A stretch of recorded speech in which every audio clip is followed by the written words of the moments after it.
Bonsoir chères auditrices et auditeurs, bienvenue sur Méridien Zéro, votre émission préférée de la toile, l'émission francophone de Radio Bandiera Nera. Donc ce soir, Monsieur PGL est à la barre, comme vous l'avez sûrement remarqué. Il est assisté de notre nouvel apprenti technicien, Igor.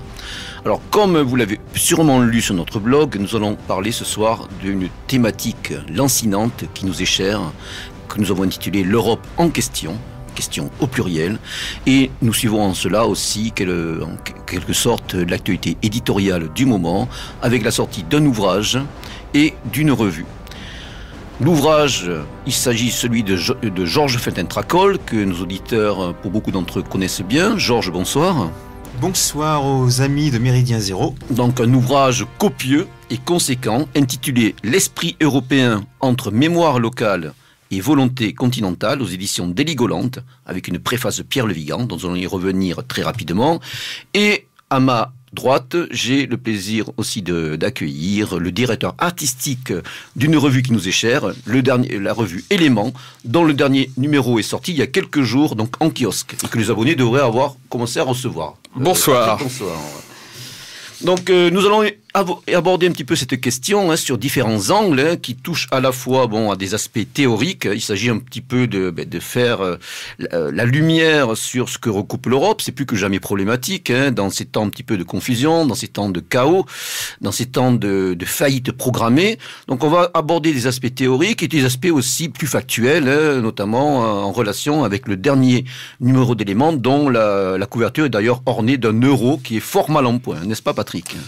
L'euro était fort mal en point et forcément l'Europe est fort mal en point. Donc il y a une double. Je sais pas si vous avez D'ailleurs, remarqué. Vous avez joué. On a joué là-dessus. Sur la typographie, on voit euro, Europe. Est-ce que c'est l'agonie de l'euro ou est-ce que c'est l'agonie de l'Europe? La question est posée.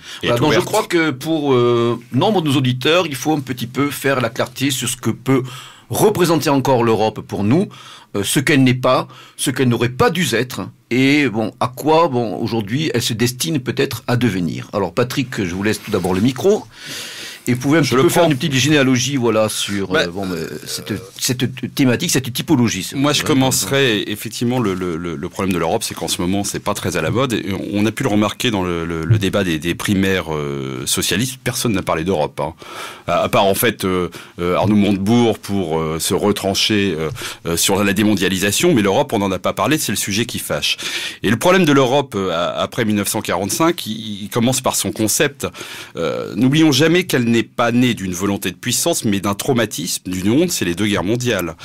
En gros, le message est clair, à l'époque... Même de ces guerres civiles européennes, je crois qu'on peut le dire maintenant. Le message, il est clair, c'est plus jamais ça, plus jamais la guerre. Alors logiquement, pour eux, les politiques à l'époque, la seule façon d'éviter le conflit intérieur dans un premier temps entre nations européennes et extérieur par la suite, c'est la négation du politique et qui est remplacé par le pouvoir économique.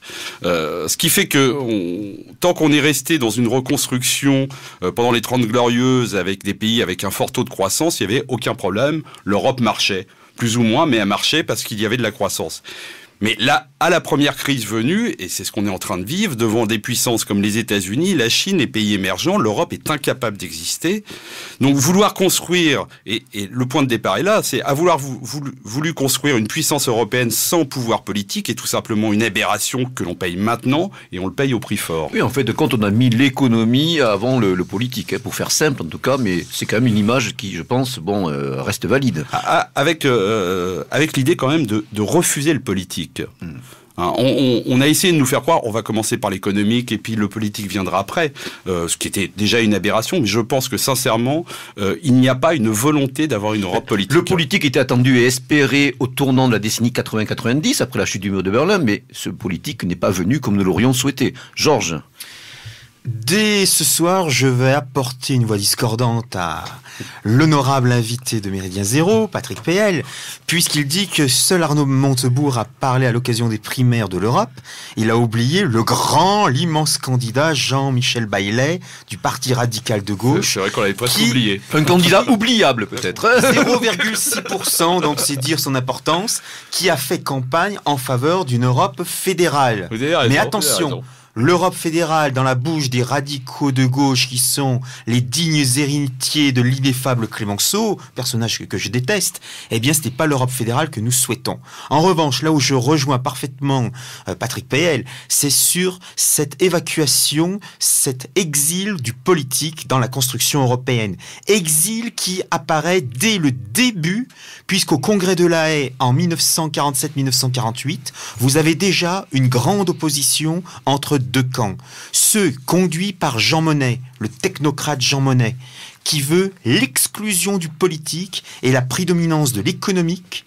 Et en face de lui, il a d'autres personnalités, dont Denis de Rougemont, qui lui est en faveur d'une vision beaucoup plus culturelle, plus politique de l'Europe. Et malheureusement, ce sont les fonctionnalistes, c'est-à-dire ceux qui estimaient que la construction européenne devait d'abord et surtout passer par une construction économique de l'Europe, qui l'ont emporté.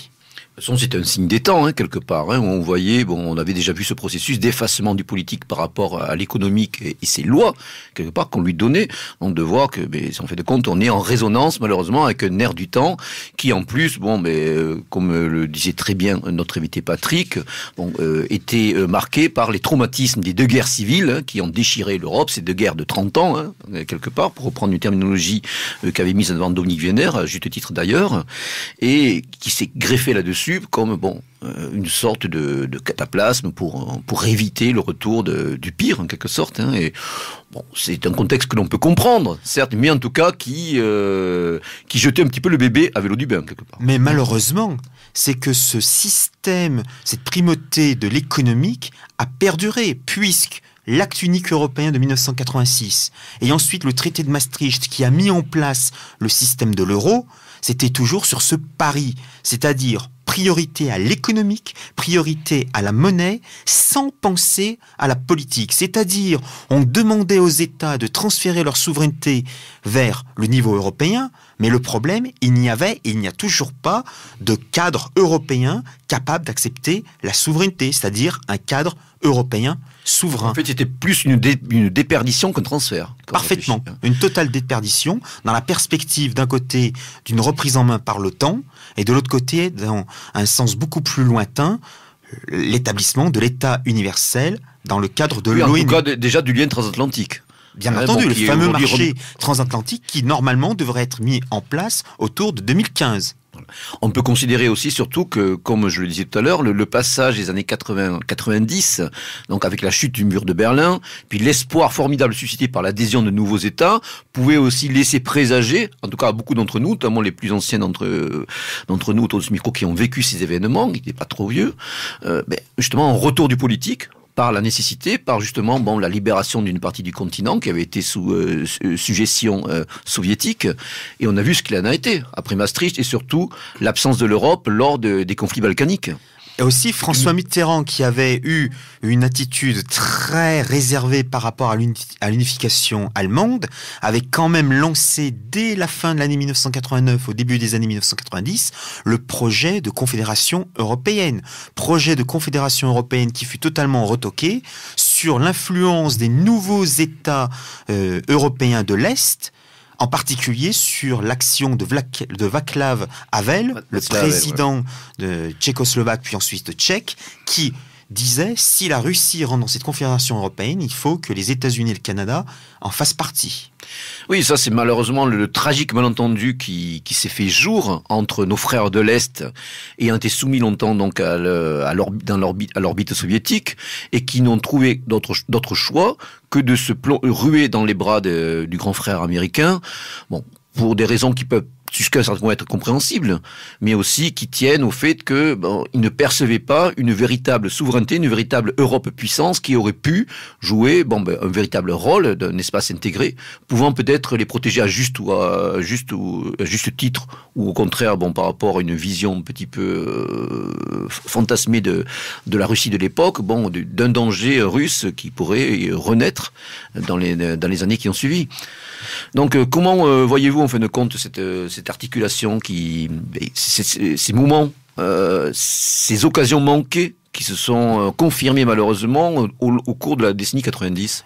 Je remonterai beaucoup plus loin en arrière, puisque le seul moment où il y a eu une tentative de création d'une souveraineté européenne, parcellaire certes, eh bien c'est à l'occasion des plans Fouchet, au début des années 1960.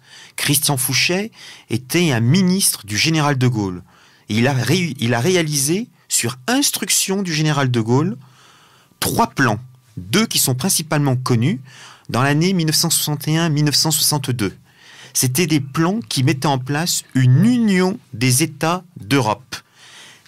Une union des États d'Europe qui aurait eu, et là c'est très intéressant par rapport au traité constitutionnel européen de 2005, qui aurait eu une personnalité juridique.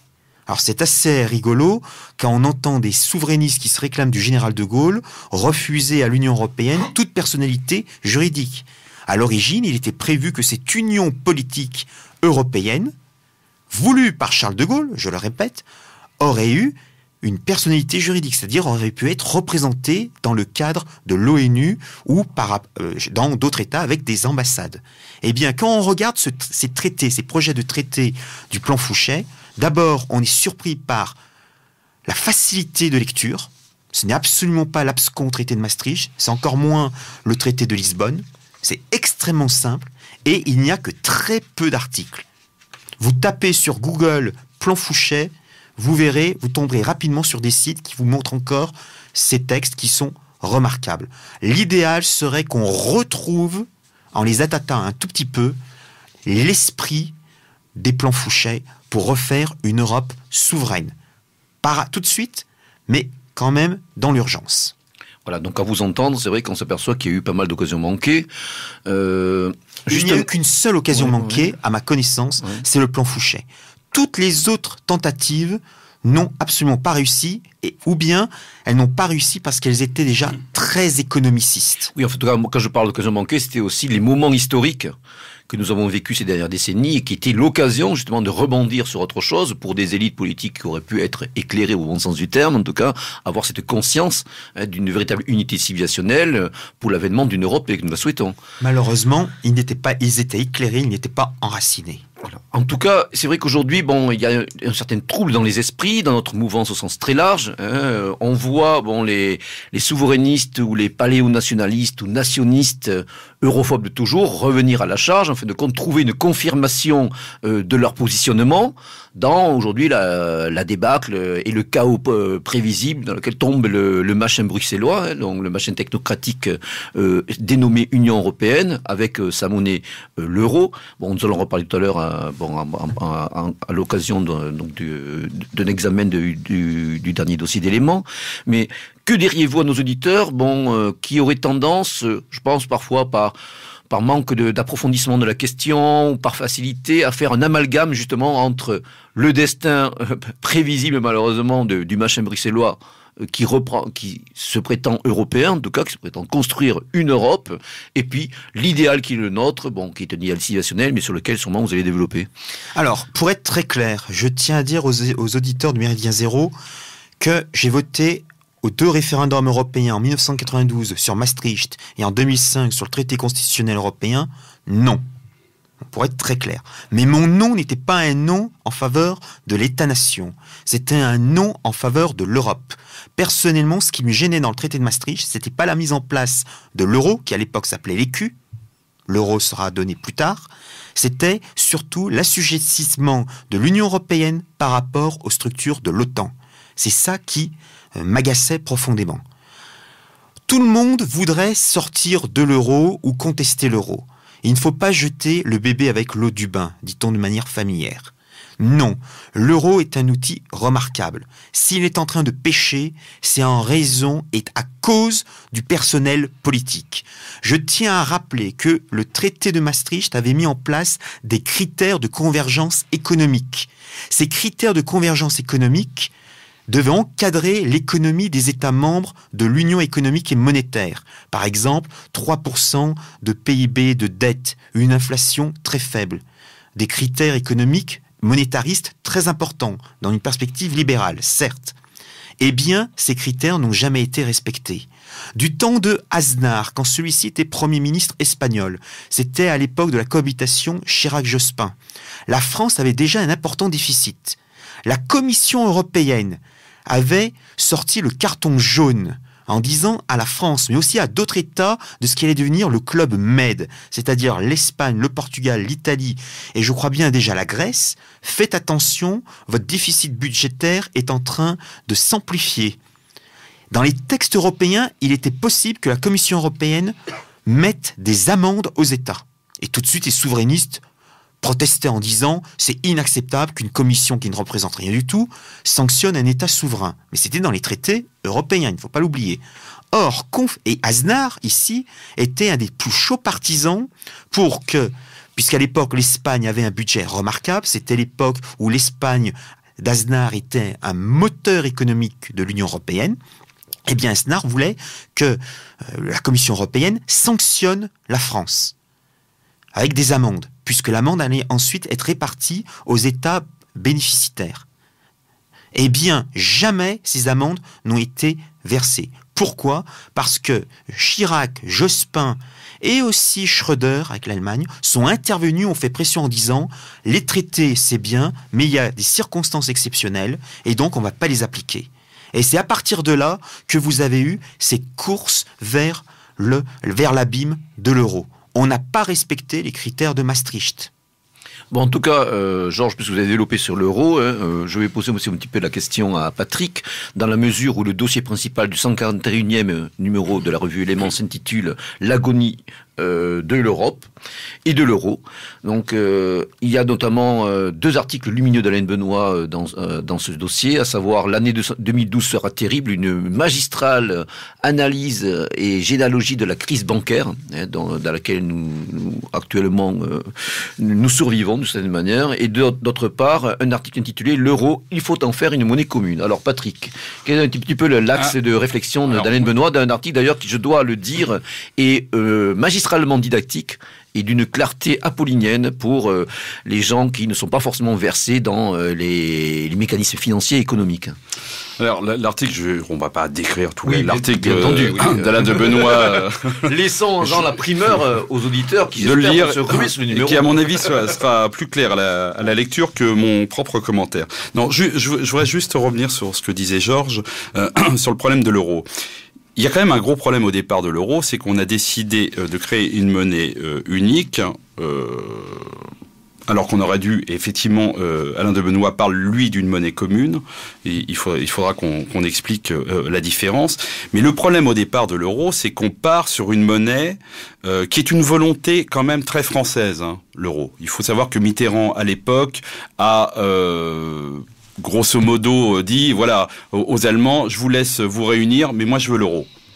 C'était pas la première priorité à l'époque, au moment de la réunification allemande, mais les Allemands ont joué le jeu. Sauf ils ont joué le jeu en disant, l'euro, ça sera le mark. Et alors on a pris la monnaie qui est la moins politique, le mark. Ah oui. C'est la monnaie qui est dirigée par un pays qui n'a plus de politique à l'époque. Qui est entièrement dirigé. Qui a évacué le politique. Qui a évacué le politique. C'est un protectorat occidental. C'est-à-dire que, je parlais tout à l'heure de cette Europe qu'on a fait sans politique, et la monnaie, on a pris l'exemple du pays qui était le moins politique. Qui est vraiment l'exemple paradigmatique donc, voilà, de cette Europe-là qui s'est construite. Et ce qui fait que forcément, il n'y avait aucune possibilité de faire autrement. On prend par exemple la Grèce. Je lisais il n'y a pas si longtemps un article qui expliquait que la Grèce, le problème avec sa monnaie, elle l'a toujours eu. Mais même à l'époque où c'était sa monnaie nationale, jusque dans les années 80, les Grecs ont payé des dettes mais faramineuses par rapport à leur monnaie. Ils ont toujours eu cette économie-là. Et du jour au lendemain, l'euro, ils se sont dit on va faire exactement la même chose et on les a laissés faire. C'est comme le traité de Maastricht. C'est vrai qu'il y avait des critères. Vous savez, c'est comme en ce moment tout le monde nous dit vous avez vu les Allemands dans leur constitution. La règle d'or. La règle d'or. Règle d'or. Ah oui, Alors, il faut quand même préciser la règle d'or en Allemagne. C'est pas que l'Allemagne n'a pas le droit de faire de déficit. C'est vrai que la constitution lui interdit de faire des déficits. Donc, quand elle veut faire des déficits, elle va devant la Chambre et elle fait voter une loi exceptionnelle pour faire un déficit. Et dans règle générale, tous les députés votent cette loi. À l'allemande. C'est à l'allemande. Voilà. Dire que les Allemands n'ont pas de déficit, ils ont des déficits, ils en auront toujours, sauf ils font le contraire de nous. Donc, c'est une absurdité. Et c'est vrai qu'aujourd'hui, on a ce double discours. J'avoue que j'ai pas une réponse claire là-dessus. C'est que certains économistes, que ce soit des gens comme Jacques Sapir ou d'autres, nous disent de toute façon l'euro va exploser. Il faut revenir à un franc nouveau quelque part. Il faut revenir à un franc nouveau. Ou à des zones euro-monétaires. Oui. Par exemple, Christian Saint-Etienne propose 2 zones euro, l'euro-marque et l'euro-franc pour les pays du Sud. En tout cas, l'article de Alain Benoît, que j'ai lu attentivement, donc, ne se réjouit pas de la chute programmée, en tout cas, il semblerait, de l'euro, et parle surtout de monnaie commune, en fin de compte, que l'euro pourrait rester comme une monnaie commune qui, justement, devrait établir, mais bon, là, il faut voir si on est à l'échelle du vœu pieux ou d'une possibilité d'une véritable alternative. Parce que le gros problème, c'est qu'en face, il y a quand même le dollar. Il va falloir qu'un jour, on règle le problème du dollar. Certains s'ingénient à repousser ce jour. Et c'est vrai qu'en ce moment, si je puis dire, alors le paradoxe, c'est que grâce à l'euro, le dollar peut se maintenir. Parce que qui attaque l'euro, c'est simplement pour pouvoir... On ne fait plus attention à ce qui se passe du côté du dollar, et on peut attaquer l'euro parce qu'il n'y a pas de politique derrière l'euro.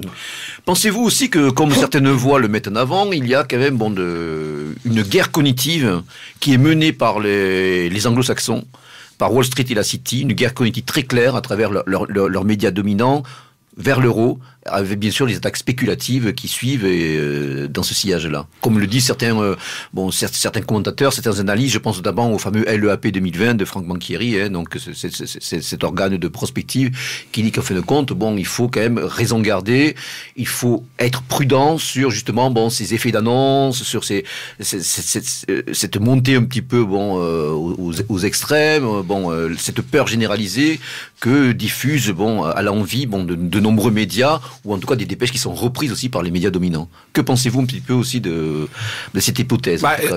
C'est le problème, c'est que c'est toujours pareil en Europe. On nous dit, oui, on est en train d'attaquer l'euro, la finance et tout, les méchants. Mais les méchants, chez les financiers, je suis pas un grand spécialiste dans la finance, mais ils vont du côté du plus faible. Ils attaquent pas l'euro pour attaquer l'euro, c'est parce que c'est la voie la plus faible, et c'est là qu'on peut l'attaquer. À partir du moment où il n'y a pas une politique derrière... On attaque en tout cas les maillons faibles. On attaque le maillon faible. J'ai envie de dire que les Américains ont peut-être une monnaie, le dollar, qui est une véritable escroquerie, mais derrière il y a des porte-avions. Exactement. D'ailleurs, ce sera un des derniers arguments qui leur restera. Je pense que on verra ce que les mois qui viennent nous présenteront au niveau géopolitique, avec des conflits peut-être prévisibles. C'est un autre sujet sur lequel nous reviendrons sûrement antérieurement. Mais c'est vrai que aujourd'hui, l'euro, grand point d'interrogation. Même Alain Benoît, laisse un petit peu une certaine prospective par rapport, on peut pas non plus se mettre à la place d'Elisabeth Tessier ou d'autres prédicateurs, en tout cas. Pardon, Paco Rabanne, je pensais à lui, effectivement. Oui, ça c'est le bon vieux temps. Je crois que lui, il a arrêté, il a eu cette sagesse, alors qu'on voyait Elisabeth Tessier sur les écrans encore il n'y a pas si longtemps. Bon. Revenons à nos chevaux de l'Euroland.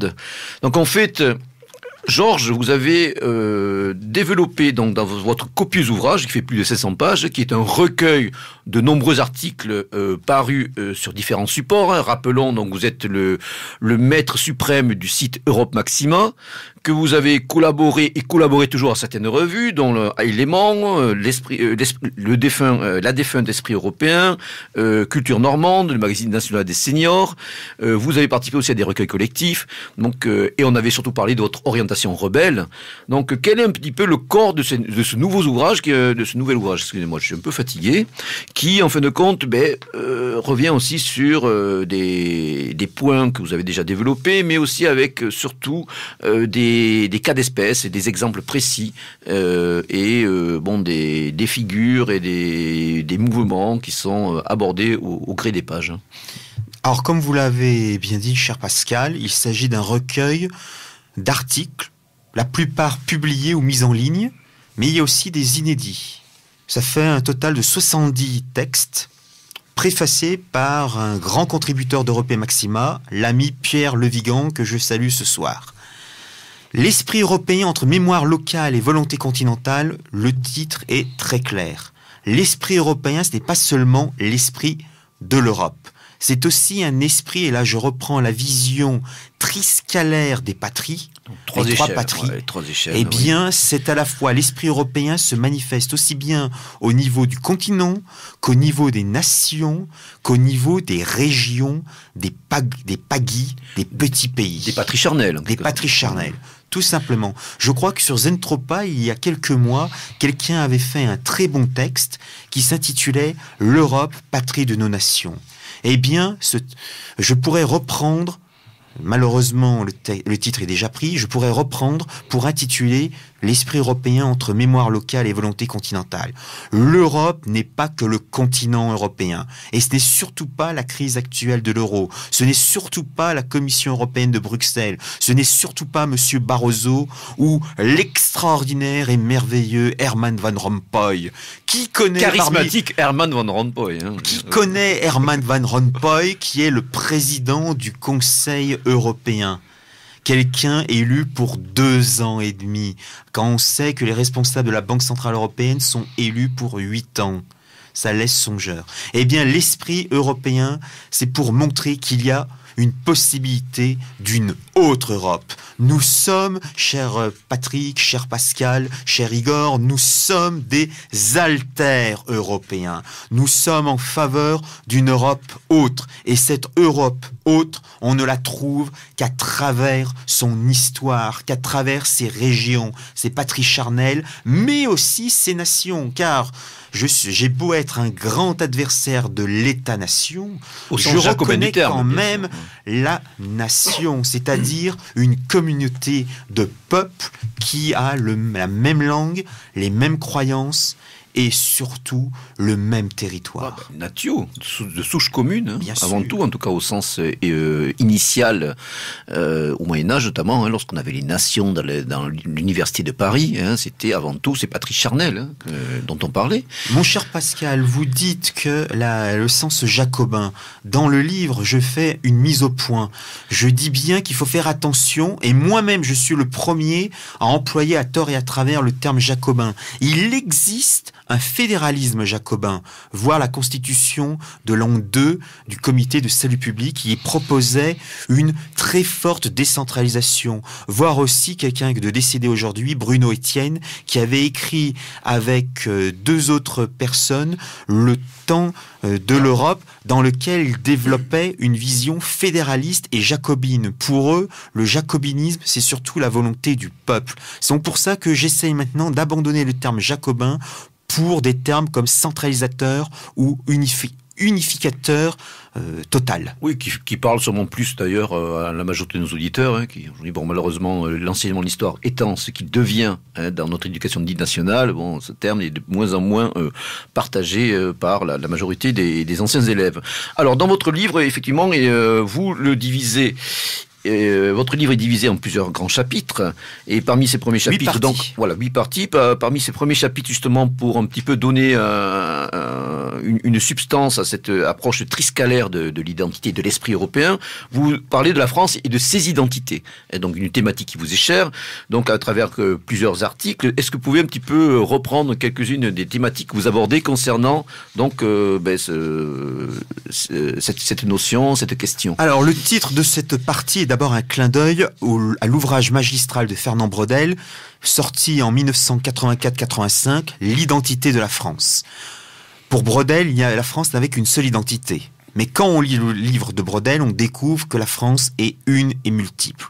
D'où le titre « La France et ses identités ». Car qu'est-ce que la France? Puisqu'il s'agit en fait d'une réponse à cette question, lancinante elle aussi, qu'est-ce que la France?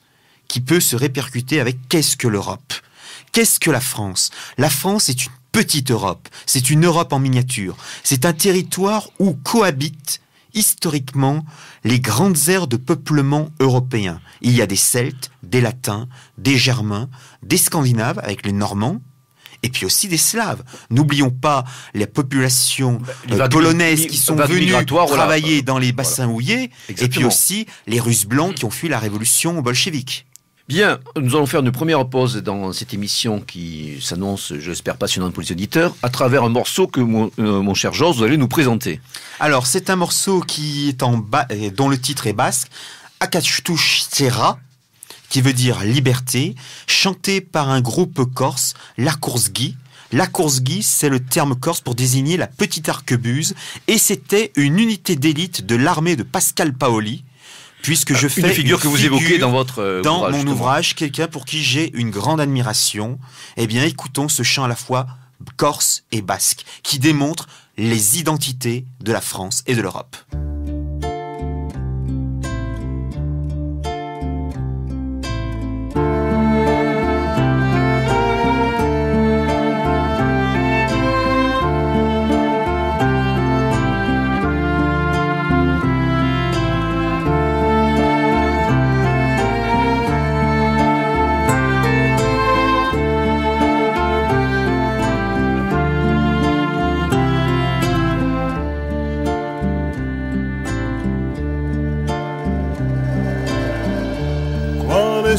Esqualdo nanais, in poesia, mandico ghisonais, o paese come si chiama? esqualeri e neriada. Non sarà, E lo soccorso, lungo a sarà, vengo da un paesolo, se dan surreria e tensena, o mio paese è Corsica.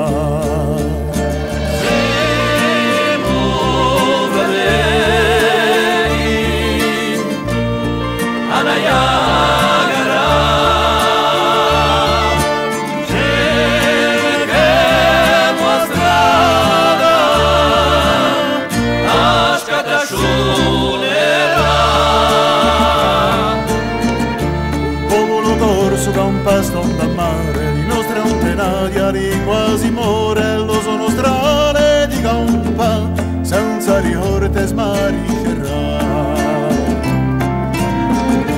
baita nereria, baina nesquala, betti visida, esqualduna chissà, dai dugu, prescioa che c'è, dai di dugu.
Per noi di costruire la bene, vedilo da senza pianta, sino all'arba che ha libertà. Dieki, dena che c'è, aurrani bili, garra videa, aurre cuneki nerianezza, escu, ascata shunerra.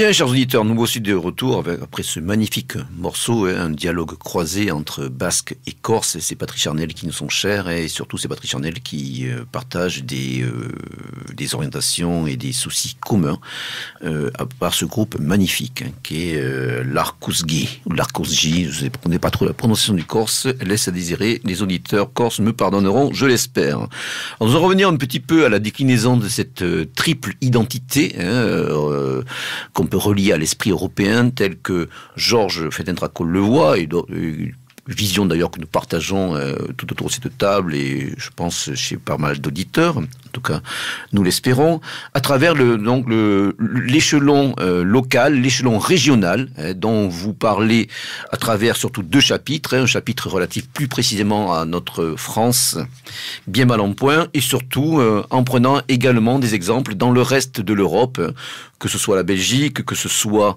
la Confédération helvétique ou que ce soit aussi ce phénomène léguiste et populiste que l'on retrouve en Italie avec la Ligue du Nord. Pouvez-vous donc un petit peu développer pour clarifier un petit peu les esprits de nos auditeurs votre point de vue par exemple sur la Ligue du Nord comme exemple paradigmatique de l'émergence d'un mouvement un petit peu surprenant, un petit peu inattendu et qui a un petit peu bouleversé les classifications politiques pour beaucoup d'observateurs. Alors, le mouvement des ligues, puisque j'emploie au pluriel les ligues, apparaît sur la scène politique avec un certain succès aux élections municipales et administratives de 1988-1989. À l'époque, les Italiens en ont ras-le-bol de la classe politique dominée par la démocratie chrétienne et le Parti communiste italien. Et le discours des ligues, Ligue lombarde, Ligue vénète, Vénétie, Venise, Ligue ligure, apporte un discours neuf, novateur. Et ensuite, avec la fin de la Première République italienne, c'est-à-dire la découverte de l'affaire, des scandales, des pots de vin... L'opération même propre. Voilà, exactement. Qui a fait disparaître deux partis historiques de l'Italie d'après-guerre, à savoir la démocratie chrétienne et le Parti socialiste italien, notamment. Oui. Et à la même époque, le Parti communiste italien commence à se transformer en parti démocrate de gauche et à devenir social-démocrate. Eh bien, les Italiens vont voter de plus en plus pour ces mouvements liguistes du nord de l'Italie. En tout cas, certains Italiens, voilà. Certains Italiens. Voilà. Mais ce mouvement va devenir de plus en plus important. Et au début de la décennie 1990, Umberto Bossi, patron de la Ligue lombarde, va réussir à fédérer les mouvements des ligues de l'Italie du Nord dans la Lega Nord, c'est-à-dire la Ligue du Nord. Et à partir de cette période, on va avoir sur la scène européenne un mouvement qui est considéré comme populiste.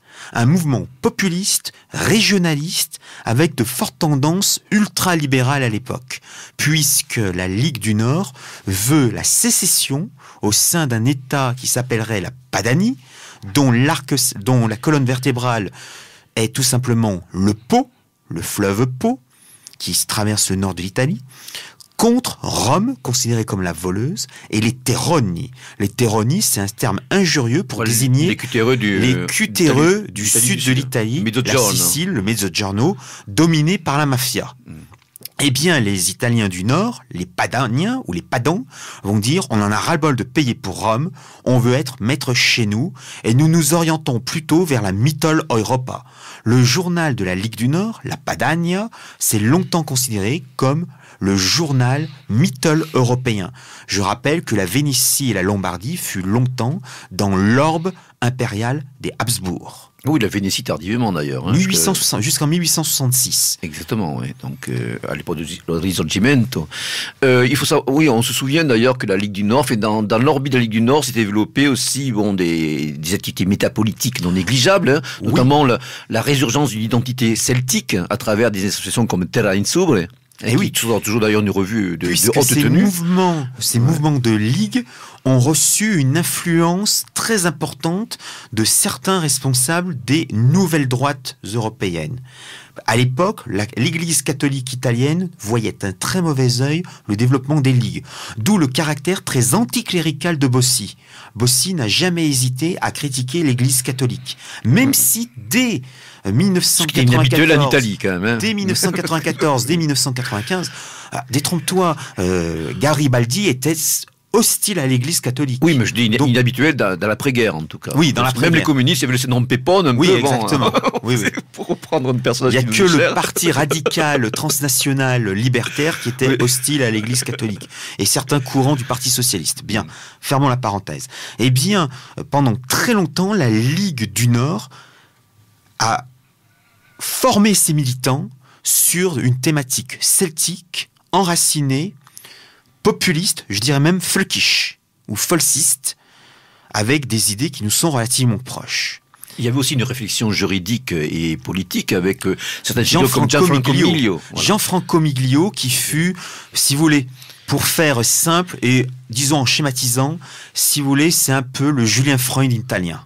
D'accord. C'est lui qui a réintroduit en Italie la pensée de Carl Schmitt. Donc vous voyez, c'est quelqu'un d'extrêmement sympathique à mes yeux. Fédéraliste aussi. Qui était extrêmement fédéraliste, qui a quitté la Ligue du Nord quand celle-ci a connu sa traversée du désert au milieu des années 1990, quand Bossi et ses partisans étaient en faveur de l'indépendance de la Padanie, alors que Gianfranco Miglio a toujours été partisan d'une unité fédérale italienne, c'est-à-dire 3 grandes républiques du Nord, du Centre et du Sud, dans un ensemble fédéral italien, avec bien sûr la particularité des régions autonomes. Le Val d'Aoste, où on parle français. Le Haut-Adige, Sud-Tyrol, où on parle l'allemand. Alors les commentateurs politiques ont parlé de ce phénomène léguiste relatif à l'arc alpin. On peut aussi évoquer l'Union démocratique du centre de la Confédération. C'est ce qu'on appelait le fameux helvétique. populisme alpin, puisque dans les années 90, il y avait même en Savoie la fameuse Ligue savoisienne de Patrick Abeille. Patrice Abeille. Ouais. Eh bien, cette Ligue savoisienne qui avait un discours néo-poujadiste, populiste, qui virait parfois à droite du Front National des années 90, c'est tout dire, aujourd'hui se retrouve à l'Alliance Libre Européenne, qui est l'organisation européenne des partis régionalistes progressistes et de gauche, en liaison avec les Verts Europe Écologie. Alors, au regard de votre grille relative à l'esprit européen tel que vous le définissez, quelle serait un petit peu votre appréciation globale sur ce phénomène des ligues? Est-ce qu'on voit quand même s'esquisser une Europe telle que nous la voudrions à travers ces divers mouvements, ou alors est-ce qu'il y a encore pas mal de scories, d'après ce que vous nous dites, qui devraient être quand même évacuées? Malheureusement, la Lega Nord a participé au gouvernement de Berlusconi à 3 reprises. 1994, quand Berlusconi est resté 8 mois au pouvoir, ensuite au début des années 2000, et puis actuellement. Et malheureusement, même si la Ligue du Nord a contrôlé le ministère de l'Intérieur, l'actuel ministre de l'Intérieur est Maroni, qui est membre de la Ligue du Nord, eh bien, on peut constater qu'il y a quand même un échec relatif. Alors certes, cet échec n'est que relatif, puisque la Ligue du Nord a pu profiter d'être à Rome pour mailler le territoire. Il y a des mairies Ligue du Nord, il y a des maisons de la culture Ligue du Nord. Bref, il y a une interaction entre le mouvement de lutte qu'est la Ligue et le mouvement de gouvernement qui est aussi la Ligue. Mais aujourd'hui, aux dernières élections administratives locales, la Ligue du Nord a perdu énormément d'électeurs. Pourquoi? Parce que premièrement, Bossi est un soutien qui est pour l'heure encore indéfectible à Berlusconi. Berlusconi qui est atlantiste. Alors bien sûr, tout le monde critique Berlusconi pour ses Freuden. Mais ce n'est pas Dominique Strauss-Kahn. Pas du tout. Là, les demoiselles sont volontaires, il faut le dire. Et malheureusement, les Italiens en ont ras-le-bol du Berlusconi. Et cet anti-berlusconisme rejaillit sur la Ligue du Nord, qui a tendance un petit peu à vieillir, puisque ses responsables sont maintenant à Rome, ils sont dans des ministères, ils ont des postes, et puis Umberto Bossi est relativement âgé. Donc il faudrait qu'il y ait une 2e ou 3e génération de militants léguistes. Patrick, une réaction sur le... oui, sur les ligues, c'est là qu'on voit quand même la limite de l'exercice... Parce que les ligues, on a trouvé ça très enthousiaste, et effectivement, Georges a raison de le dire, que sur le plan local, ça a été une vraie réussite. Il y a eu des mairies... ça a été notre premier contact, quelque part. Hein. Moi, je me souviens avoir eu des contacts avec Thérèse Soubré. C'était le volet métapolitique et culturel. Il y avait un vrai travail qui était fait sur le terrain. Oui. Alors, par la suite, le problème, ça a été sur le plan national. C'est vrai qu'à partir du moment où on a un discours scission du pays et qu'on participe avec le gouvernement de Berlusconi, il est chez l'électeur moyen, il comprend plus très bien où vous allez. C'est vrai qu'on va pas rentrer dans les détails, mais bon, Georges montre très bien dans son livre qu'il y a eu quand même des évolutions assez marquées.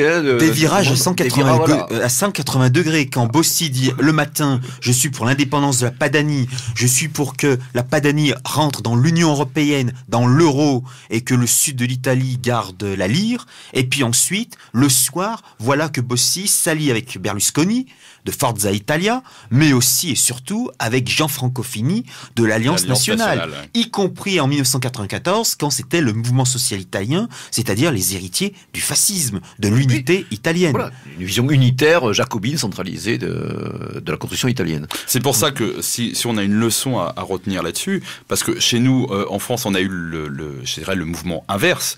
Un parti comme le Front National, qui était populiste, n'est jamais arrivé à s'ancrer régionalement, parce que les équipes, ces cadres et tout, n'ont pas su mettre en place une véritable politique de région ou même départementale. Il n'y a pas eu de volonté véritable de le faire. Il n'y a pas de volonté. Oui, il n'y a pas eu de volonté. On ne va pas rentrer dans cette polémique. De polémique.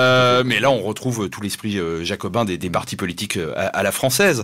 Les Italiens, c'est le contraire. Ils ont fait le contraire. Et effectivement, sur le plan local, il y a eu de vraies réussites. Et quand je dis de vraies réussites, parce que l'information à ce niveau-là dans nos journaux est quasiment inexistante. Il faut aller sur le net pour trouver ou parler un tout petit peu italien et comprendre que dans certaines mairies et tout, ça a été une véritable réussite sur le plan économique et social. Moi, j'en ai été témoin concrètement. C'est vrai, dans certains coins de la Lombardie, on avait des mairies léguistes avec vraiment un enracinement local extrêmement puissant et puis surtout une action qui était entreprise.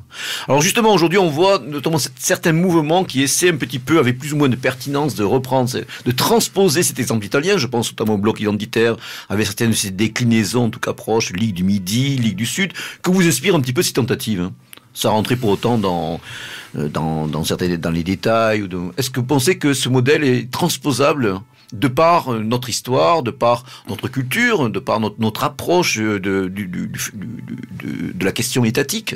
Il y a un énorme travail. L'idée est séduisante de se lancer là-dedans, mais il y a un énorme travail parce que, il y a une concurrence, surtout dans les régions à forte identité, il y a des partis régionalistes.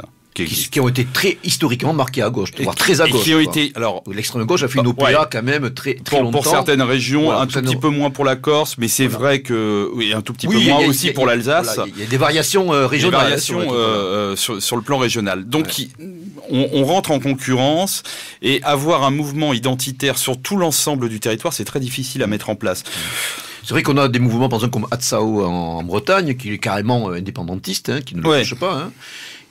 Ou alors, d'autres... Mais de toute façon, je crois qu'en France, on se retrouve, et c'est peut-être là où les identitaires ont trouvé, je dirais, un début de réussite, c'est que, comme la civilisation européenne et la civilisation française la civilisation européenne, on le sait, elle est en train de disparaître. Il y a eu une volonté de détruire la culture européenne. Vous savez, c'est la fameuse thèse. Pour les auditeurs, s'ils veulent en savoir plus, il y a le fameux livre de Françoise Bonnardel, Héritier sans passé, qui explique très bien qu'en fin de compte, pendant très longtemps, l'élite européenne pensait qu'un haut degré de civilisation vous amenait, au bonheur total. Puis après la Seconde Guerre mondiale, on s'est dit non, ça doit pas être ça, donc on va détruire toute la culture européenne. Oui, c'est une sorte de nihilisme universalisé. Ouais, c'est-à-dire que c'est la barbarie à visage humain cité par notre ministre des Affaires étrangères, Monsieur BHL. C'est un peu ça, c'est-à-dire que on préfère prôner la culture extérieure. Il y a un exemple qui m'a toujours frappé quand on parle de la colonisation. On parle de la colonisation française, par exemple en Algérie, on peut accepter qu'elle a été un échec et que ça n'a pas été une bonne chose. Mais si vous écoutez nos élites, ça n'a strictement rien amené à l'Algérie.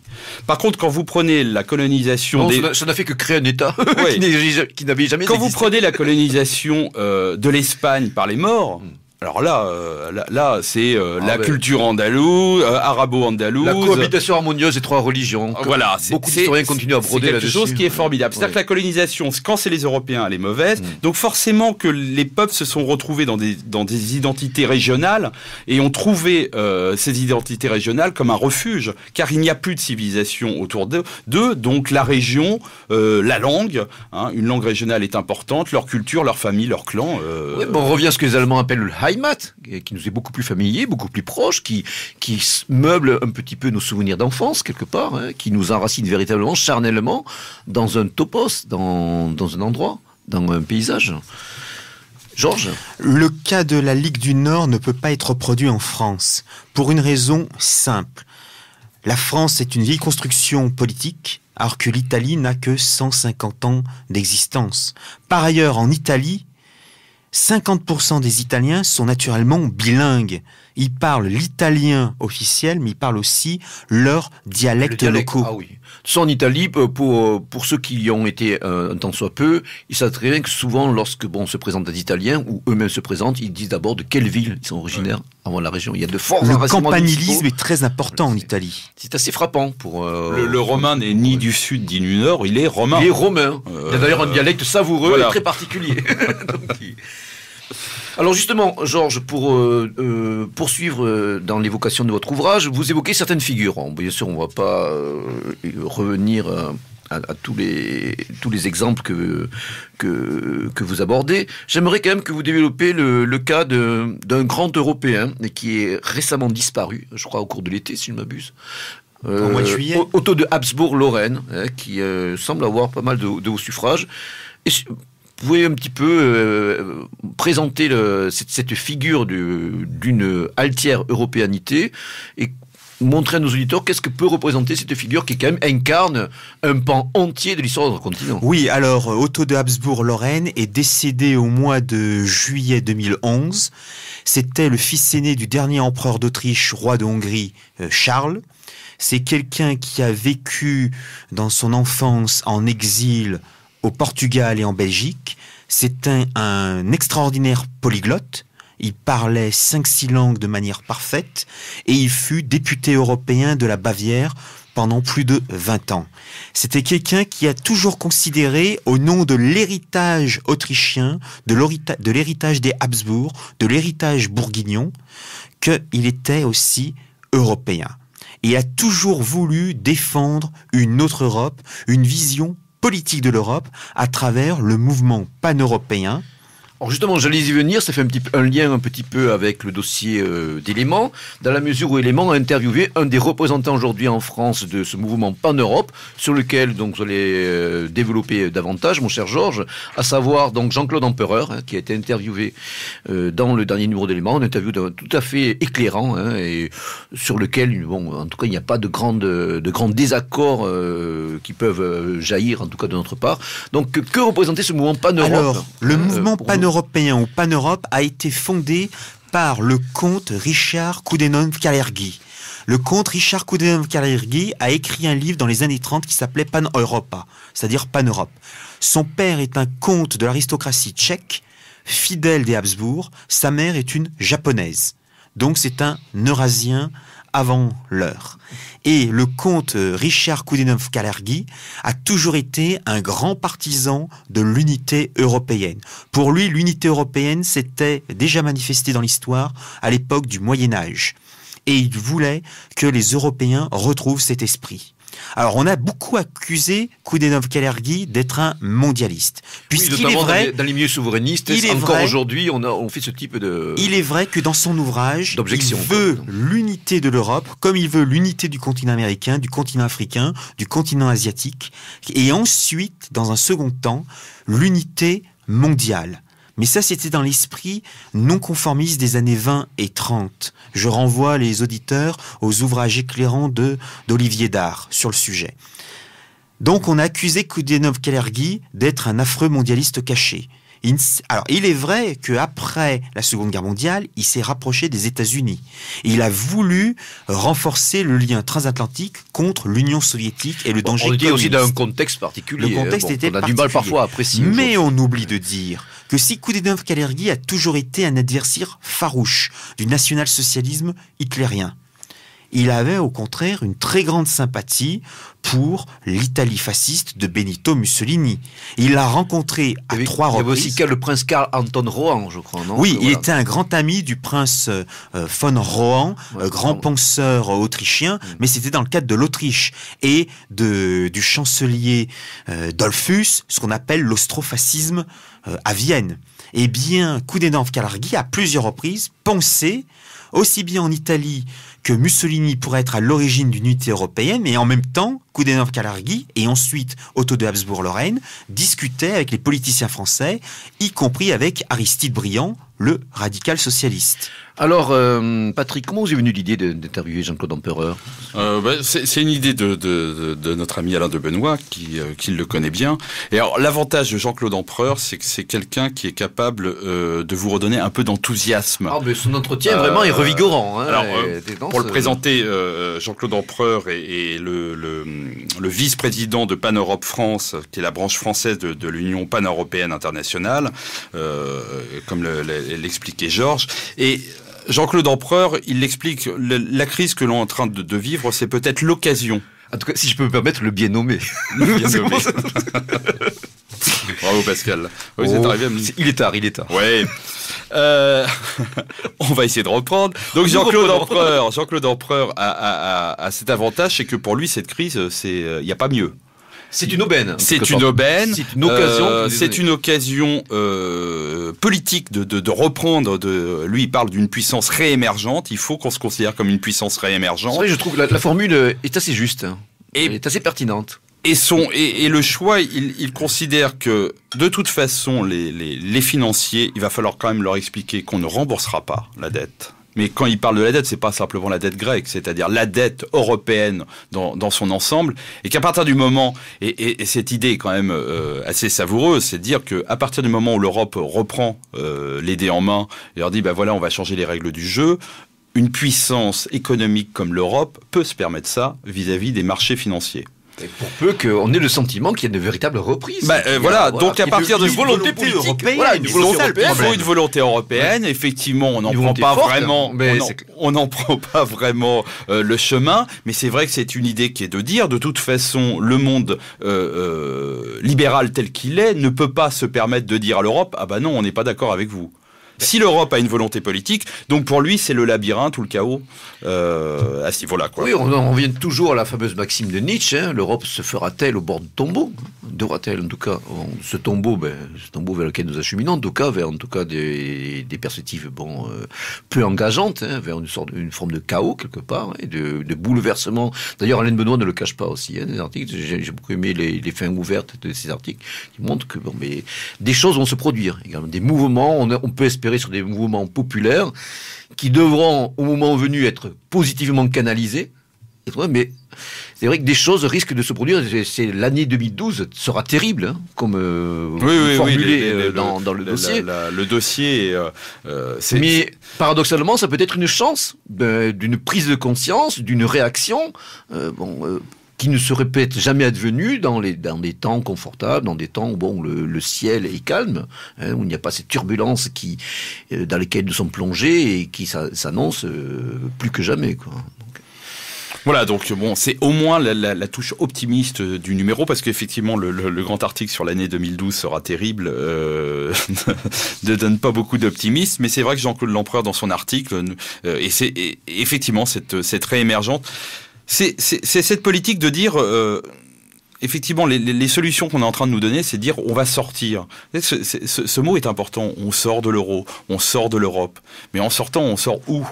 Et là-dessus, Jean-Claude Empereur a cet avantage, c'est que lui, il parle de mutation.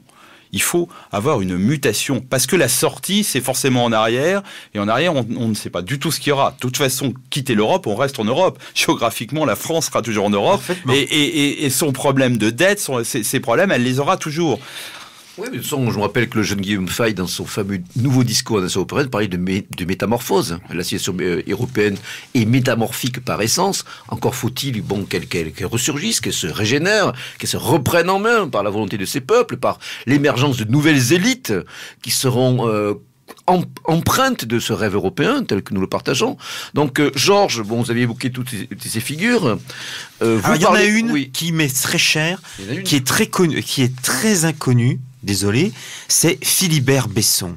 Philibert Besson, allez, quelques mots sur Philibert Besson. Qui dans les années 30 fut un des tout premiers à penser une monnaie européenne qui a existé, qui s'appelait l'Europa, qui était gagée non pas sur l'or, mais sur la force de travail, sur la récolte agricole et sur certains produits industriels. Philibert Besson, qui est mort pendant la Seconde Guerre mondiale dans les prisons de l'État français de Vichy, donc on ne peut pas l'accuser de collaborationnisme, quelqu'un qui en 1936-37 se réclamait du communisme fasciste, à moins que ce soit du fascisme communiste. Eh bien, on parlait de socialisme fasciste à l'époque. C'était un de mes compatriotes. Ouais. Il fut élu au conseil d'arrondissement de la Haute-Loire et il fut même député de la République, député indépendant, sans étiquette, sous la Troisième République. Il a très violemment combattu les trusts, les monopoles de l'électricité. C'était à l'époque où les compagnies voulaient électrifier les campagnes. Et les groupes, les banksters, ont tout fait pour qu'il ne soit plus député. Et pendant de nombreux mois, il a vécu en maquis, en Haute-Loire, aidé par les paysans, car les paysans le soutenaient à 100%. Il y a eu un début de jacquerie en Haute-Loire. C'est très peu connu, excepté au niveau local. Eh bien, Philibert Besson, qu'on a fait passer pour un taré, pour un fou, pour un mec complètement loufoque, on dirait aujourd'hui pour un ouf, eh bien, en fait, c'était quelqu'un de visionnaire. Puis, dès 1936-37, il dit à tout le monde, faites attention, avec Hitler en Allemagne, nous aurons tôt ou tard une guerre. Et nous risquons de la perdre. Eh bien, c'était quelqu'un de extrêmement visionnaire qui est mort dans de très mauvais traitements en 1941-42. C'est quelqu'un, un Européen connu qu'il faut reconnaître. Alors, pour poursuivre votre ouvrage, Georges, vous évoquez les parodies qui, en fait de compte, trahissent le véritable idéal européen dans un chapitre. Vous envisagez les relations de l'Europe et le monde, notamment en désignant les ennemis de notre continent, en tout cas de cette Europe que nous aimons. Et vous parlez aussi de l'alternative alter-européenne, en faisant la recension d'ouvrages qui ont évoqué, qui ont repris cette terminologie, en parlant aussi d'alternatives qui ont vu le jour au cours du XXe siècle. Je parle notamment de la France-Allemagne, que vous évoquez également, l'Europe puissance nécessaire. Pouvez-vous reprendre quelques exemples que vous avez traités dans ces perspectives-là? Donc, les principaux ennemis aujourd'hui de l'Europe, parce que c'est vrai que parfois on a tendance à confondre les causes et les conséquences. Il n'y a qu'à discuter un petit peu avec des gens qui ont un début de prise de conscience dans la mouvance, on va dire, identitaire ou nationale au sens très large. Et d'autre part, après, cette alternative inter-européenne, comment pourrions-nous la décliner? En tout cas, sur quelle base vous l'appuyez? En grand partisan des théories de Carl Schmitt, que je revendique, je suis à 100% schmittien, il faut toujours, en politique, déterminer l'ennemi, et déterminer l'ennemi principal. Pour les auditeurs qui m'ont fait l'honneur de lire Orientation rebelle, ils savent parfaitement qui est pour moi l'ennemi principal. C'est l'Occident, c'est le système américanoïde, et rien de plus. Mais aujourd'hui, l'Occident est toujours l'ennemi numéro 1. Il y a aussi, et c'est nouveau, le bankster, le banquier, l'ennemi, le financier. Plus que jamais, le financier, surtout s'il vient des États-Unis d'Amérique, doit être dans notre ligne de mire. Voilà pourquoi je considère que ce sont les adversaires numéro 1 des peuples d'Europe. En tout cas, je vous coupe très rapidement pour parler du bankster. Je reviens sur le fait, et Patrick va nous dire très rapidement un mot sur l'article magistral d'Anne Benoît qui revient justement sur cette figure du financier et tous les tenants et aboutissants de ce qui nous a mené dans la crise profonde dans laquelle nous débattons à ce niveau-là. Patrick, quelques mots sur cet article. Ce qu'Alain de Benoît montre bien, c'est que les États sont devenus...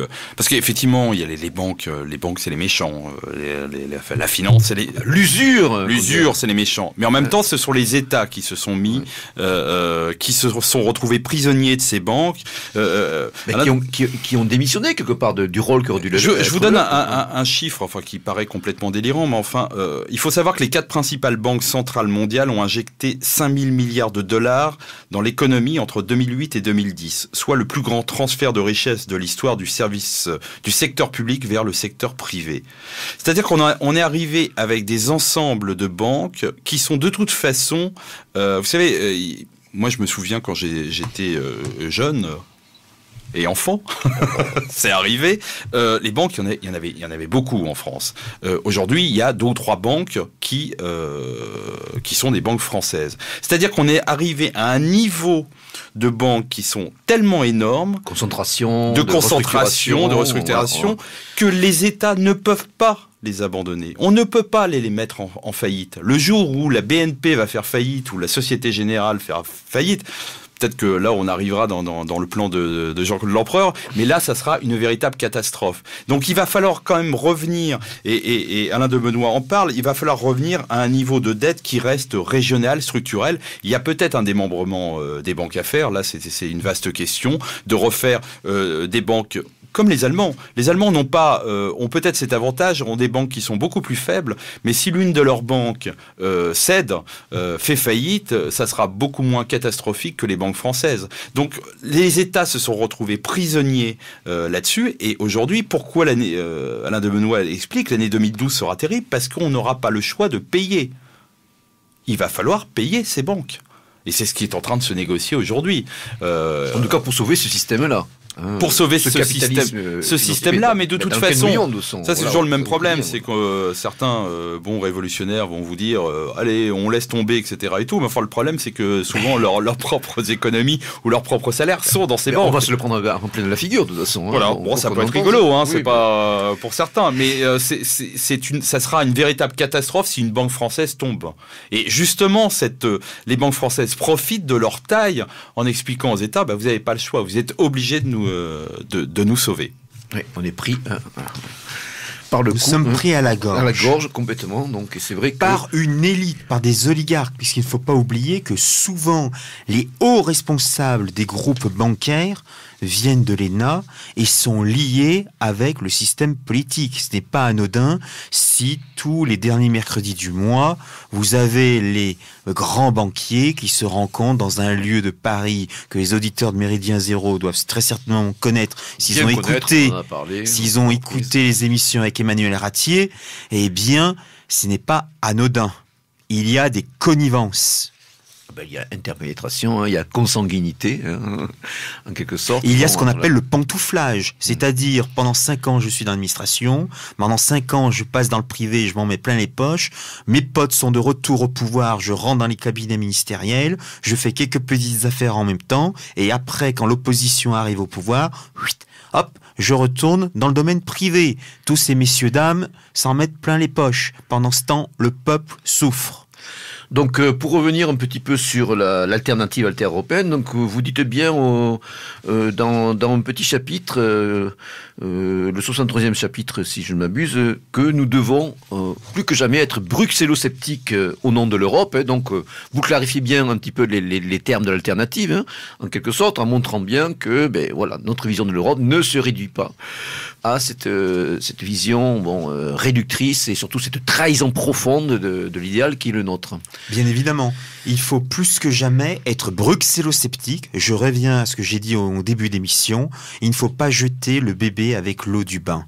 Il est très important de garder l'idée européenne. Plus que jamais, il faut être en faveur de multiples souverainetés. Souveraineté régionale, souveraineté nationale, mais aussi et surtout une souveraineté européenne qui pour moi ne peut être que la souveraineté impériale. Qui s'appuie sur la redécouverte de nos enracinements, de nos identités. Voilà, on ne pourra être européen que si on est français et régionaux, si on est allemand et régionaux. Et d'ailleurs, en Italie, en Espagne, en Allemagne, même en Grande-Bretagne, il y a cette conscience régionale qui existe. Conscience régionale qui n'existe malheureusement que très faiblement en France. Puisqu'à l'exception de la Bretagne, de la Normandie, c'est très difficile en Normandie, c'est le militant du mouvement normand qui parle ici. Voilà, dont en Alsace, vous parlez d'ailleurs dans votre ouvrage. En Savoie, en Catalogne, il y a cette conscience régionale qui existe. Mais malheureusement, dans le Berry, en Auvergne et à Paris, et il n'y a pas cette conscience régionale. C'est en retrouvant une conscience régionale qu'on peut se réenraciner, et c'est en se réenracinant qu'on peut redevenir français et européen. J'estime, et d'ailleurs dans la recension du livre d'Éric Zemmour que je fais, j'estime que la France et l'Europe ont un destin commun. Si la France tombe, si l'Europe tombe, eh bien la France tombera. Si la France tombe, l'Europe tombera aussi. Les deux sont liés. Là, il n'y a pas incompatibilité, en tout cas, il n'y a entre ces deux dimensions. Pas incompatibilité. En tout cas, vous montrez qu'également, la dimension grande continentale est incontournable. À un moment où nous essayons de bâtir avec plus ou moins de succès un monde multipolaire, avec ces puissances réémergentes qui sont un atout pour nous, même si elles peuvent représenter un défi, je pense à la Chine notamment, peut-on considérer bien sûr plus que jamais que seuls les grands ensembles continentaux compteront dans le monde de demain, que nous pouvons que retrouver notre place dans l'histoire, être acteurs de notre propre histoire, qu'à des unités de dimension continentale avec plusieurs centaines de millions d'habitants? Oui, mais là je conçois aisément que ça risque d'être très difficile, puisque nous serons toujours dans un équilibre, c'est-à-dire une tension entre d'un côté une uniformisation continentale, de l'autre côté, un désir de séparation régionale ou nationale. Et ça, c'est l'idéal de l'Empire dont nous avons parlé. C'est la subsidiarité. C'est la subsidiarité, tout à fait, que nous avons déjà évoqué. Qu'il importe de redécouvrir et de réappliquer. En sachant qu'attention, ça ne sera pas l'idéal. Ça ne sera absolument pas demain l'avenir radieux. Et il y aura toujours des tensions. Les tensions sont indispensables aux structures politiques. Il y aura toujours des tensions entre le niveau européen, le niveau national, le niveau régional. Il y aura des tensions entre les différents niveaux régionaux. Eh bien, ça, c'est de la politique. C'est Héraclite. Le conflit est à l'origine de toute chose. De toute façon, on peut considérer, et je crois que la revue Élément en avait fait part dans un ancien numéro consacré à l'Europe, avec un entretien avec Henri de Grossouvre, qu'on peut procéder par étapes, par des noyaux européens qui partagent des niveaux de développement économique équivalents, surtout aussi un passé historique et culturel commun. C'est le fameux noyau carolingien cher à Henri de Grossouvre, qui pouvait d'un premier temps relancer une dynamique européenne, redevenir un foyer d'attraction, avec une véritable politique souverainiste, un souverainisme européen bien sûr, et capable de montrer qu'en fin de compte on dépasse l'impasse bruxelloise et technocratique, avec aussi d'autres zones grandes régionales de l'Europe. On peut penser à un arc qui relierait les pays baltes jusqu'à l'Ukraine et la mer Noire. Donc refonder, si vous voulez, une dynamique continentale, mais progressive, avec plusieurs niveaux d'intégration. Que pensez-vous un petit peu de ces c'est la politique des cercles. Exactement, oui, des cercles concentriques. Vous aurez remarqué qu'au primaire, François Hollande a juste eu un mot là-dessus. Il a parlé effectivement d'une Europe à plusieurs vitesses. Et effectivement, ça fait partie des thèses que le journal Élément avait vu avec François de Grossouvre. Le forum Carolus, le forum Carolus. Oui, mais de toute façon, on va être obligé d'en arriver là. Parce que qu'aujourd'hui, il y a la grande tentation de la fragmentation quand même. Le repli sur le bunker national, restons entre nous, revenons dans des logiques strictement nationales. Un petit peu, on se retrouve presque à l'époque de Metternich, avec une Europe. Et encore, il y avait l'alliance. Il y avait quand même un esprit européen. Exactement, oui. Mais on a cette tentation qui est plus que jamais présente. Et c'est vrai que quand on ne pousse pas la réflexion jusqu'à un certain point, qu'on est confronté, on prend en pleine figure les effets de la mondialisation, de la dérégularisation, et puis surtout de ce désastre qui est la Constitution européenne et l'euro qui a été mal pensé dès le début, comme vous l'avez précisé. On est tenté de se dire, en fait de compte, revenons aux recettes qui ont fait la grandeur de notre pays. C'est une sorte de refuge, une refuge. Alors, soit l'État-nation, il y en a qui vont avoir l'État-nation régional, en pensant que... Oui, les micro-séparatismes. Les micro-séparatismes. C'est vrai que quand on voit, par exemple, une région comme la Corse, les indépendantistes, toutes tendances confondues, parce que ça, c'est tout le souci de la Corse. Extrêmement divers. Il faudra qu'on parle de la Corse. Avec plaisir, mais c'est quand même presque plus de 30%. Première force politique de l'île. C'est la première force politique de la région. Donc, et on sent bien que là, quelque part, connaissant un peu le sujet, c'est pas simplement les idées, c'est un refuge par rapport à cette France qui ne représente plus grand-chose et cette Europe qui n'existe plus. Donc il va falloir revenir. Il faut toujours penser, et c'est peut-être là le problème chez nos politiques, c'est qu'on parle, que ce soit Arnaud Montebourg ou beaucoup d'autres, de démondialisation. Mais la mondialisation, elle est née en Europe. Et la première à subir la mondialisation, c'est l'Europe. Parce qu'il va falloir quand même... Lors des Amériques.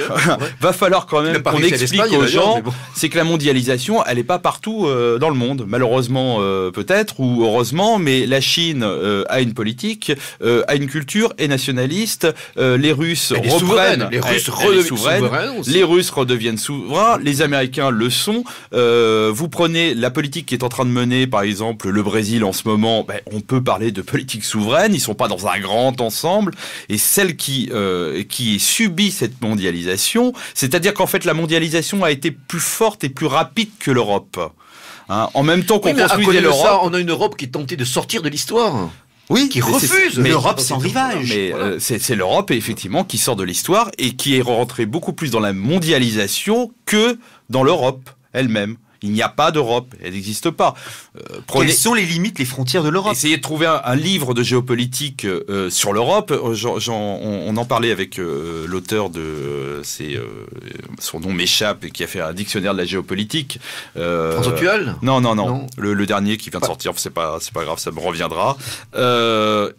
Quand je lui posais la question sur la géopolitique européenne, est-ce qu'il y a des ouvrages ? Alors on pense bien sûr à cet ouvrage qu'avait sorti le Grèce, le livre de Jordis van Lauzen, qui avait eu une conception de l'Europe sur le plan géopolitique. Mais il n'y a pas de géopolitique européenne.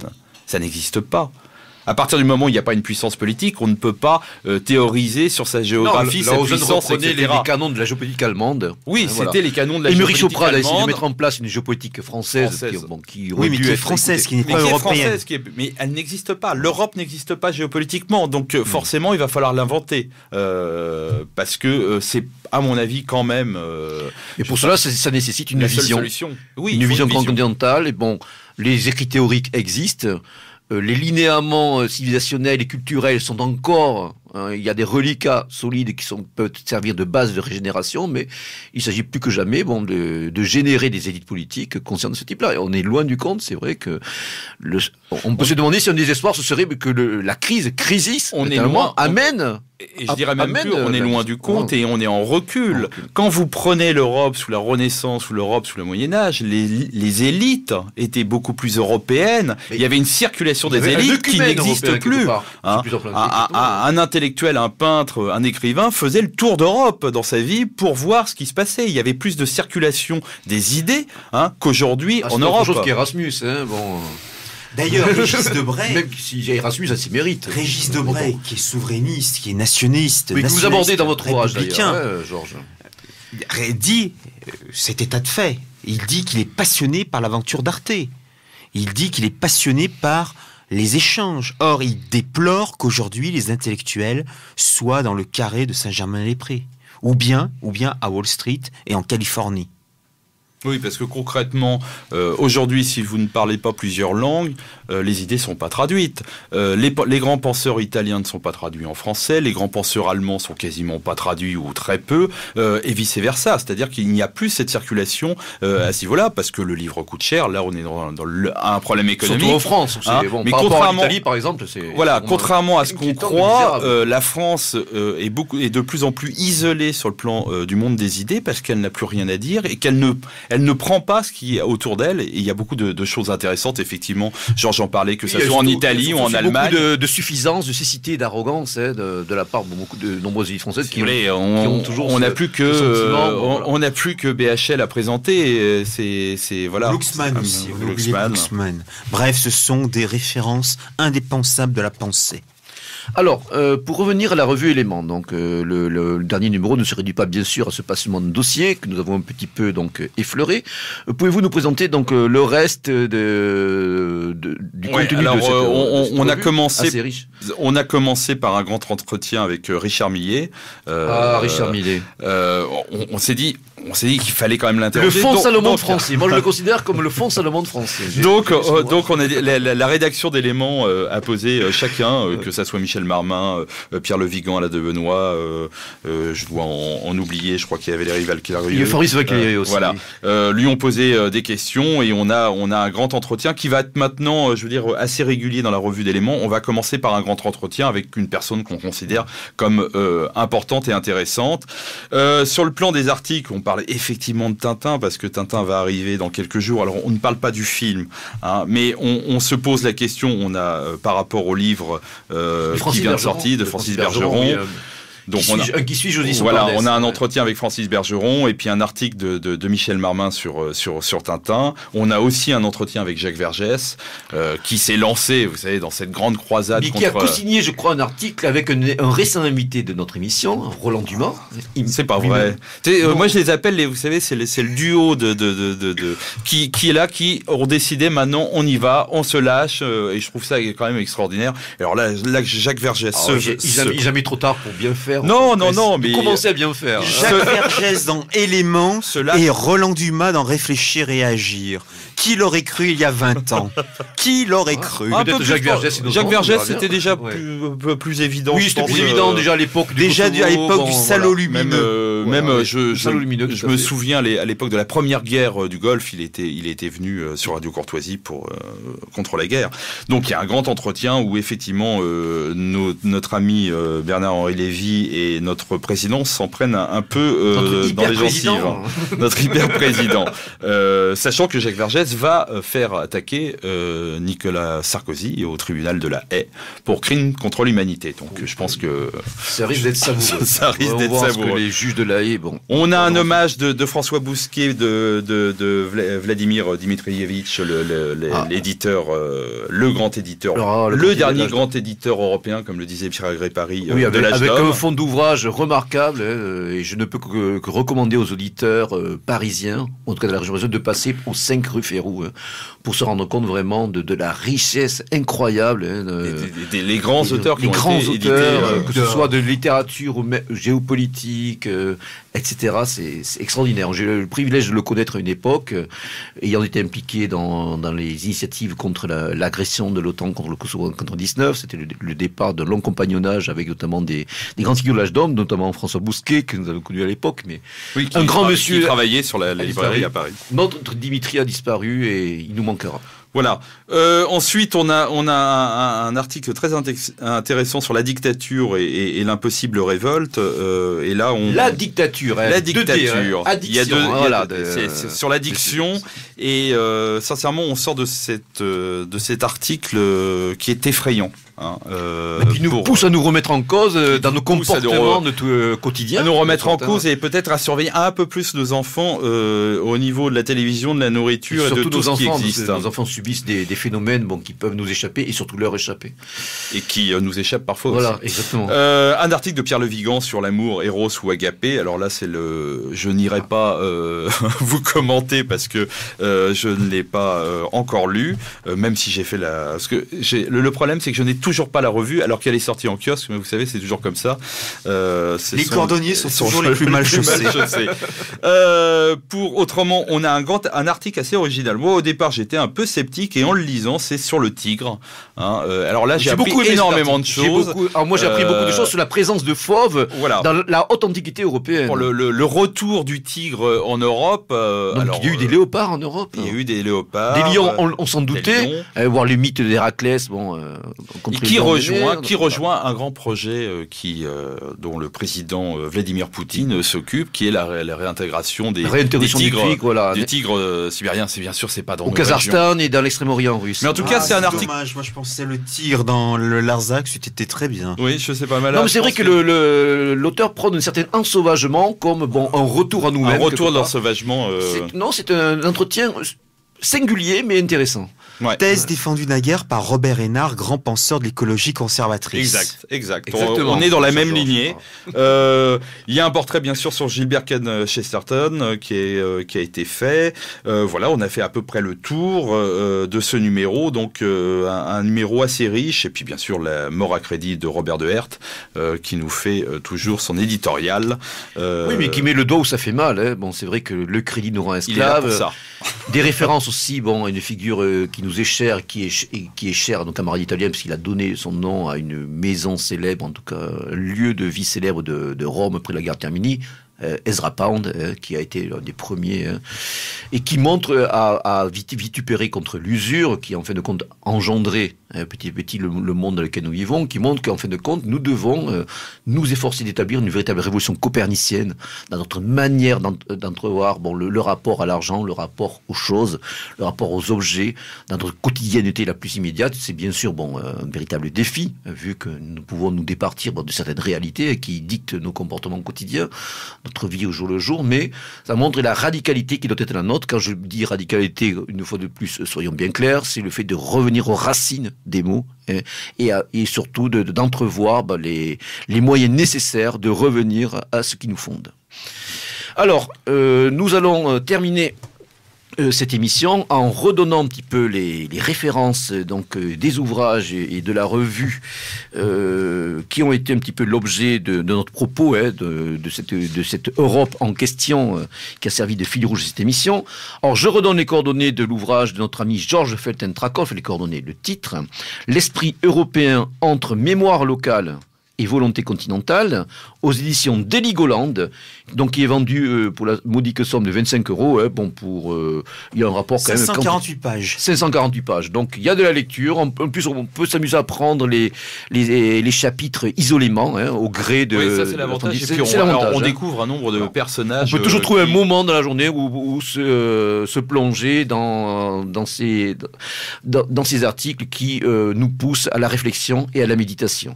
Donc un ouvrage disponible sur le site des éditions Heligoland, dans les bonnes librairies dans la capitale malheureusement, on en est là aujourd'hui. Donc un ouvrage que nous ne pouvons que conseiller ardemment et vivement à nos auditeurs, dans la lignée de son orientation rebelle, qui est aussi un indispensable. Et puis bien sûr, on retrouve régulièrement Georges Felten-Trakoff sur son site Europe Maxima et sur d'autres sites qui reprennent régulièrement ses contributions. Pour la revue Éléments, donc le numéro 141, qui est en kiosque depuis quelques jours, les abonnés ont dû commencer à le recevoir. Normalement, les abonnés soit l'ont reçu, voilà, avec une ouais. magnifique. Je vous fais encore des compliments. Oui, allez-y. Allez, j'y vais. Ouais. Non, mais vraiment, c'est sincère pour la nouvelle maquette qui est on va dire, d'une post-modernité qui nous convient, quelque part. D'une altermodernité. Je n'ai pu voir que la couverture, elle est superbe. Non, je ne parle pas aussi de la mise en page de la maquette qui est toujours aussi hyperboréenne, avec ce blanc omniprésent. En tout cas, moi qui me ravit sans cesse lors des lectures. En tout cas, c'est un troisième numéro. Je crois que les réactions de nombreux lecteurs ont été favorables et positives. On est à peu près. Oui, il y a une sur le plan des lecteurs favorables. Ce qui est assez drôle, c'est qu'il y a quand même quelques réflexions de gens qui se demandent si Élément est pas en train de se droitiser quelque part. Droitiser. Oui, alors c'est terrible. Mais ce qui est très marrant. C'est vrai qu'il y avait quand même la couverture de numéro précédent qui pouvait entretenir le doute. Ce qui prouve que la forme parfois marque les esprits, parce que les auteurs d'Éléments n'ont pas changé, et que ça soit Pierre Le Vigan, Alain de Benoît, Michel Marmin, on retrouve toujours les mêmes, qui restent toujours avec cette pertinence et cette ouverture d'esprit des idées. Et donc il suffit de changer un tout petit peu une maquette pour que les gens ont l'impression de. Et moi je dirais que même plus que changement de la maquette, il y a aussi le temps et surtout une certaine accessibilité de nombreux articles qui parfois pouvaient tomber dans une certaine prose para-universitaire, là, je crois un peu chargée, on va dire. Je crois que c'est l'énorme travail qu'a fait Pascal Esserig en tant que rédacteur en chef, qui est effectivement de peut-être. Alors certains auteurs pourront peut-être être un peu frustrés de ne pas avoir 10 pages pour leur article, ils en ont un peu moins, mais d'avoir des articles peut-être plus courts et d'avoir. Je crois que cette idée court, mais plus percutant, et ça reste toujours d'une haute tenue intellectuelle. Voilà. Et avoir un peu plus d'entretien avec les gens qui font la vie intellectuelle en ce moment. D'accord. Donc je rappelle aussi qu'Élément a un site qui est couplé avec les publications qui sont annexes, ainsi qu'un blog, je crois, qui est en construction. Alors ça c'est la grande idée qu'on a. Je sais pas, on l'a mis pour 2012, donc on a encore un peu de temps, mais enfin, on va essayer de mettre en place un blog petit à petit, de trouver des nouveaux auteurs, ce qui va nous permettre, avec des textes plus courts, et par contre des textes originaux qui n'ont strictement rien à voir avec la revue papier. Mais c'est pas pour l'instant. Voilà, donc Georges, une dernière remarque. Salutations à lecteurs occasionnels qu'on a vus ce samedi dimanche. Les autres lecteurs, bien sûr, qui n'hésitent pas, en tout cas, à nous envoyer leurs impressions. Alors, plus que jamais, n'oubliez pas que ces ouvrages, ces revues sont des munitions intellectuelles. Nous menons plus que jamais une guerre culturelle, une guerre cognitive qui est moins que jamais à négliger. Prenez des bouquins, laissez tomber parfois vos écrans de tous ordres. Plongez-vous donc dans ces lectures formatrices et plus que jamais à l'abordage. Et à bas les banksters!